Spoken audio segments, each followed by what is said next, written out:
திராட்சை ரசம் இல்லை என்றனர் மக்கள்.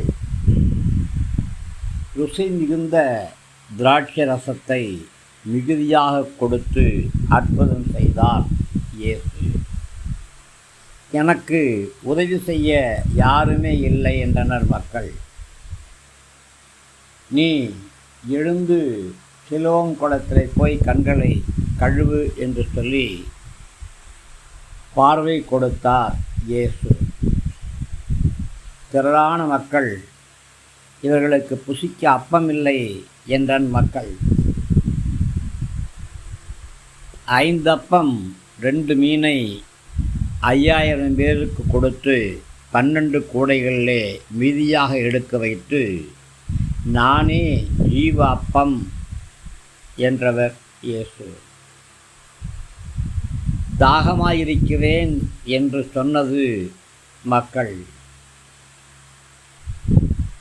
உன் உள்ளத்திலிருந்து ஜீவ தண்ணீருள்ள நதிகள் ஓடும் என்று அறிக்கை செய்தது இயேசு.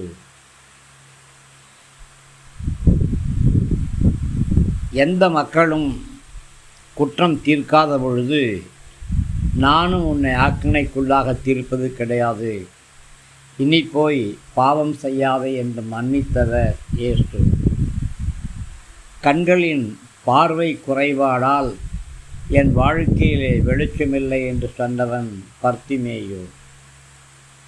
அவனுடைய கண்களுக்கு வெளிச்சம் கொடுத்தது மாத்திரமல்ல, நான் உலகத்திலே இருக்கும் பொழுது உலகத்துக்கு வெளிச்சமாயிருக்கிறேன் என்று சொன்னவர் இயேசு.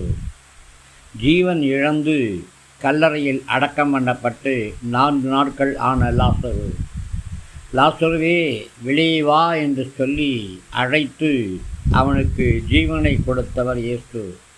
உங்களுக்கும் எனக்கும் நித்திய ஜீவனை தருகிறவர் அவரே.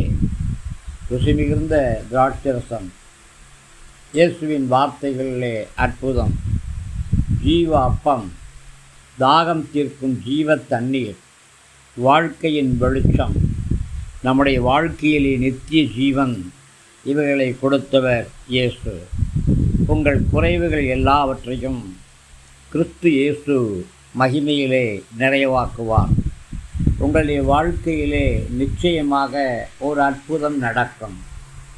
அற்புத நாதரை நோக்கி பாருங்கள், நலம் பெறுவீர்கள். கிருபை உங்களோடு கூட இருக்கட்டும். ஆமேன்.